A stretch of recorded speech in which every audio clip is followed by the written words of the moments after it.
तो दोस्तों आज हम आपके लिए लेकर आए हैं पांचवा बिजनेस आइडिया, जिसे सुनकर दोस्तों आपको गुस्सा आ सकती है, लेकिन दोस्तों सच्चाई यह है कि जो दिखता है वो बिकता है और जो बिकता है वहां से प्रॉफिट आता है। तो आज हम बात करेंगे ऐसे ही दमदार बिजनेस आइडिया पतंजलि फ्रेंचाइजी के बारे में। जानेंगे कि किस तरीका से आप फ्रेंचाइजी ले सकते हैं और किन चीजों को आप ध्यान में रखेंगे और कौन से ऐसे चीजों को आपको फुलफिलमेंट करना है पतंजलि का फ्रेंचाइजी लेने के लिए, और इस बिजनेस से आप कितना कमा सकते हैं और इसका फ्यूचर कैसा होगा। हेलो दोस्तों, मेरा नाम है आसिफ खान और आपका स्वागत है हमारे यूट्यूब चैनल मिस्टर टेक्निकल जी पर। क्या आपको पता है कि अगर आपके पास किसी ब्रांड की डीलरशिप है तो आप उस ब्रांड के सामान को होलसेल करके अच्छे पैसे कमा सकते हैं। अगर आप किसी ब्रांड की फ्रेंचाइजी लेने का सोच रहे हैं तो आप पतंजलि की फ्रेंचाइजी ले सकते हैं। पतंजलि के उत्पाद लोगों के द्वारा बहुत पसंद किए जा रहे हैं। कुछ ही सालों में पतंजलि भारत का जाना माना ब्रांड बन गया है। अगर आप पतंजलि की फ्रेंचाइजी लेते हैं तो आपको यह डर भी नहीं होगा कि आपका बिजनेस चलेगा या नहीं। तो चलिए जानते हैं पतंजलि की डीलरशिप कैसे लें। अगर आप पतंजलि की डीलरशिप लेना चाहते हैं तो आपको पतंजलि के डीलरशिप ओनर से संपर्क करना होगा। जब आपको डीलरशिप मिल जाए उसके बाद आप हर महीने पतंजलि के उत्पादों का टेंडर खरीद सकते हैं। उन उत्पादों को होलसेल करके आप अच्छे पैसे कमा सकते हैं। आप चाहे तो उन उत्पादों का रिटेल बिजनेस भी कर सकते हैं। दोनों ही माध्यम से आप अच्छा पैसा कमा सकते हैं। तो चलिए जानते हैं कि पतंजलि का ऑनलाइन फ्रेंचाइजी कैसे लिया जाता है। क्या आपको पता है कि आप पतंजलि की फ्रेंचाइजी ऑनलाइन भी ले सकते हैं? जी हाँ, यह मुमकिन है। पतंजलि की ऑनलाइन फ्रेंचाइजी लेने के लिए आपको पतंजलि की आधिकारिक मेल आईडी patanjali.dealership@gmail.com पर फॉर्म भर के मेल करना होगा, जिसके बाद पतंजलि का हेड ऑफिस आपके फॉर्म को देखेगा। अगर उन्हें सारी जानकारी ठीक लगेगी तो वो आपको पतंजलि की फ्रेंचाइजी प्रोवाइड करवा देगा।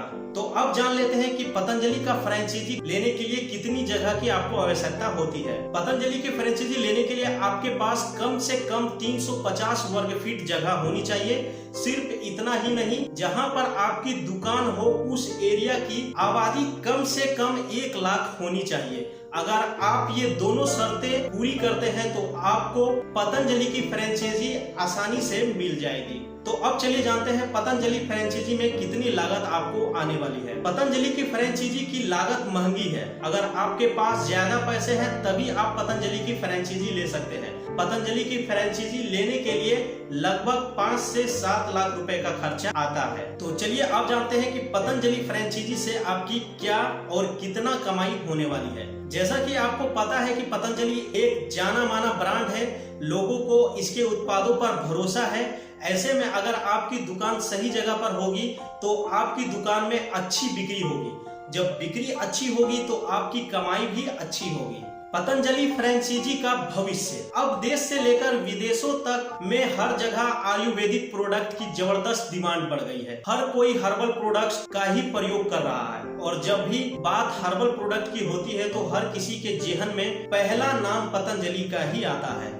मार्केट में पतंजलि के प्रोडक्ट की डिमांड इतनी ज्यादा है कि जितनी जल्दी स्टॉक में आता है उतनी ही जल्दी स्टॉक आउट भी हो जाता है। अब आप इस बात से तो अंदाजा लगा ही सकते हैं कि अगर आप पतंजलि का फ्रेंचाइजी लेते हैं तो यह आपके लिए कितना ज्यादा फायदेमंद साबित हो सकता है, क्योंकि यह एक ऐसा ब्रांड है जिसकी डिमांड मार्केट में कभी भी कम नहीं होने वाली है और इसमें पैसा इन्वेस्ट करना आपको एक अच्छा रिटर्न देगा। तो दोस्तों ये पूरा प्रोजेक्ट प्लान बिजनेस आइडिया था पतंजलि फ्रेंचाइजी से रिलेटेड। तो अगर आप कोई बिजनेस आइडिया के बारे में सोच रहे हैं और 5 से 7 लाख रुपए आपके पास में इन्वेस्टमेंट करने के लिए है तो आप इसके बारे में सोच सकते हैं। हालांकि वीडियो में मैंने आपको जितनी भी बात बताई है इन बातों का आपको ध्यान रखना है और सबसे ज्यादा आपको ध्यान रखना है कि आपके पास जगह तो होनी चाहिए और प्रोडक्ट सेल करने के लिए जिस भी एरिया में आप इस शॉप को ओपन कर रहे हैं वहां का पॉपुलेशन 1 से 1.5 लाख होना चाहिए, ताकि आप ज्यादा से ज्यादा प्रोडक्ट कंज्यूमर को सेल करके ज्यादा से ज्यादा मुनाफा अर्न कर पाए। तो उम्मीद है दोस्तों आज का हमारा यह बिजनेस से रिलेटेड वीडियो आपको बहुत पसंद आएगा। तो दोस्तों वीडियो पसंद आता है तो इसे लाइक कीजिए। साथ ही दोस्तों आप हमें कमेंट में लिख के बता सकते हैं कि पतंजलि ब्रांड का मालिक कौन है। दोस्तों आज की इस एक वीडियो में इतना ही। मिलते हैं एक और नए फ्रेश वीडियो में, तब तक के लिए टाटा बाय बाय।